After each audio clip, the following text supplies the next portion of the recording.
The bookshop. Aldous Huxley. It seemed indeed an unlikely place to find a bookshop. All the other commercial enterprises of the street aimed at purveying the barest necessities to the busy squalor of the quarter.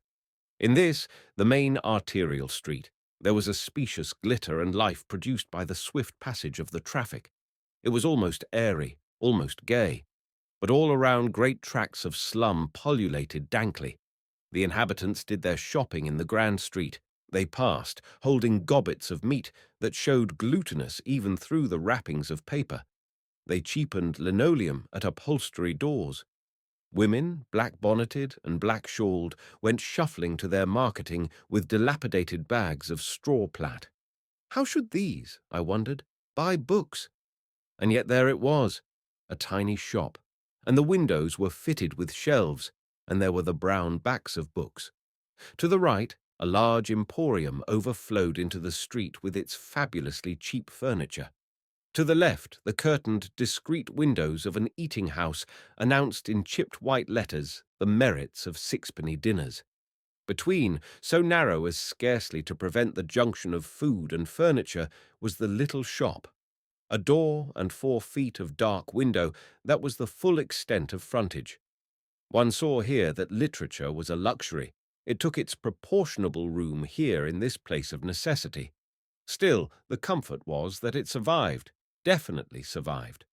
The owner of the shop was standing in the doorway, a little man, grizzle-bearded, and with eyes very active round the corners of the spectacles that bridged his long, sharp nose. "Trade is good?" I inquired. "Better in my grandfather's day," he told me, shaking his head sadly. "We grow progressively more Philistine," I suggested. "It is our cheap press. The ephemeral overwhelms the permanent, the classical." "This journalism," I agreed, "or call it rather this piddling quotidianism, is the curse of our age. Fit only for—" He gesticulated clutchingly with his hands, as though seeking the word. "For the fire." The old man was triumphantly emphatic with his "No, for the sewer." I laughed sympathetically at his passion. "We are delightfully at one in our views," I told him. "May I look about me a little among your treasures?" Within the shop was a brown twilight, redolent with old leather and the smell of that fine, subtle dust that clings to the pages of forgotten books, as though preservative of their secrets, like the dry sand of Asian deserts, beneath which, still incredibly intact, lie the treasures and the rubbish of 1,000 years ago. I opened the first volume that came to my hand. It was a book of fashion plates, tinted elaborately by hand in magenta and purple, maroon and solferino and puce, and those melting shades of green that a yet earlier generation had called the sorrows of Werther. Beauties in crinolines swam with the amplitude of pavilioned ships across the pages. Their feet were represented as thin and flat and black, like tea leaves shyly protruding from under their petticoats. Their faces were egg-shaped, sleeked round with hair of glossy black, and expressive of an immaculate purity. I thought of our modern fashion figures, with their heels and their arch of instep, their flattened faces and smile of pouting invitation. It was difficult not to be a deteriorationist. I am easily moved by symbols. There is something of a qualls in my nature. Lacking the philosophic mind, I prefer to see my abstractions concretely imaged. And it occurred to me then that if I wanted an emblem to picture the sacredness of marriage and the influence of the home, I could not do better than choose 2 little black feet, like tea leaves, peeping out decorously from under the hem of wide, disguising petticoats, while heels and thoroughbred insteps should figure, oh well, the reverse. The current of my thoughts was turned aside by the old man's voice. "I expect you are musical," he said. Oh yes, I was a little, and he held out to me a bulky folio. "Did you ever hear this?" he asked. Robert the Devil. No, I never had. I did not doubt that it was a gap in my musical education. The old man took the book and drew up a chair from the dim penetralia of the shop. It was then that I noticed a surprising fact. What I had, at a careless glance, taken to be a common counter, I perceived now to be a piano of a square, unfamiliar shape. The old man sat down before it. "You must forgive any defects in its tone," he said, turning to me. "An early Broadwood, Georgian, you know, and has seen a deal of service in 100 years." He opened the lid, and the yellow keys grinned at me in the darkness like the teeth of an ancient horse. The old man rustled pages till he found a desired place. "The ballet music," he said. "It's fine. Listen to this." His bony, rather tremulous hands began suddenly to move with an astonishing nimbleness, and there rose up, faint and tinkling against the roar of the traffic, a gay, pirouetting music. The instrument rattled considerably, and the volume of sound was thin as the trickle of a drought-shrunken stream. But still it kept tune, and the melody was there, filmy, aerial. "And now for the drinking song," cried the old man, warming excitedly to his work.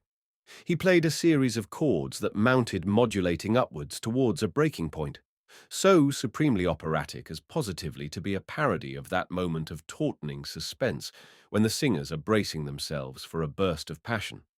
And then it came, the drinking chorus. One pictured to oneself cloaked men, wildly jovial over the emptiness of cardboard flagons. "Versiam a tazza piena, il generoso umor." The old man's voice was cracked and shrill, but his enthusiasm made up for any defects in execution. I had never seen anyone so wholeheartedly a reveller. He turned over a few more pages. "Ah, the valse infernale," he said. "That's good." There was a little melancholy prelude, and then the tune, not so infernal, perhaps, as one might have been led to expect, but still pleasant enough. I looked over his shoulder at the words and sang to his accompaniment. "Demoni fatali, fantasmi d'orror, dei regni infernali, plaudite al Signor." A great steam-driven brewer's lorry roared past with its annihilating thunder and utterly blotted out the last line. The old man's hand still moved over the yellow keys. My mouth opened and shut. But there was no sound of words or music. It was as though the fatal demons, the phantasms of horror, had made a sudden eruption into this peaceful, abstracted place. I looked out through the narrow door. The traffic ceaselessly passed. Men and women hurried along with set faces. Phantasms of horror, all of them, infernal realms wherein they dwelt. Outside, men lived under the tyranny of things. Their every action was determined by the orders of mere matter, by money, and the tools of their trade, and the unthinking laws of habit and convention. But here I seemed to be safe from things, living at a remove from actuality. Here where a bearded old man, improbable survival from some other time, indomitably played the music of romance, despite the fact that the phantasms of horror might occasionally drown the sound of it with their clamour. "So, will you take it?" The voice of the old man broke across my thoughts. "I will let you have it for 5 shillings." He was holding out the thick, dilapidated volume towards me. His face wore a look of strained anxiety. I could see how eager he was to get my 5 shillings, how necessary, poor man, for him. He has been, I thought with an unreasonable bitterness, he has been simply performing for my benefit, like a trained dog.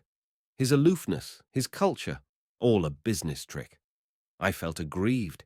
He was just one of the common phantasms of horror masquerading as the angel of this somewhat comic paradise of contemplation. I gave him a couple of half-crowns, and he began wrapping the book in paper. "I tell you," he said, "I'm sorry to part with it. I get attached to my books, you know, but they always have to go." He sighed with such an obvious genuineness of feeling that I repented of the judgment I had passed upon him. He was a reluctant inhabitant of the infernal realms, even as was I myself. Outside they were beginning to cry, the evening papers, a ship sunk, trenches captured, somebody's new stirring speech. We looked at one another, the old bookseller and I, in silence. We understood one another without speech. Here were we in particular, and here was the whole of humanity in general, all faced by the hideous triumph of things. In this continued massacre of men, In this old man's enforced sacrifice, matter equally triumphed. And walking homeward through Regent's Park, I too found matter triumphing over me. My book was unconscionably heavy, and I wondered what in the world I should do with a piano score of Robert the Devil when I had got it home.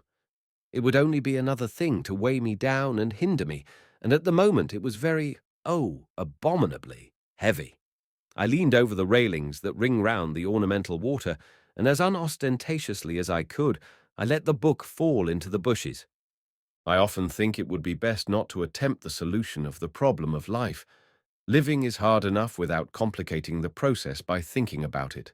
The wisest thing, perhaps, is to take for granted the wearisome condition of humanity, born under one law to another bound, and to leave the matter at that, without an attempt to reconcile the incompatibles. Oh, the absurd difficulty of it all. And I have, moreover, wasted 5 shillings, which is serious, you know, in these thin times.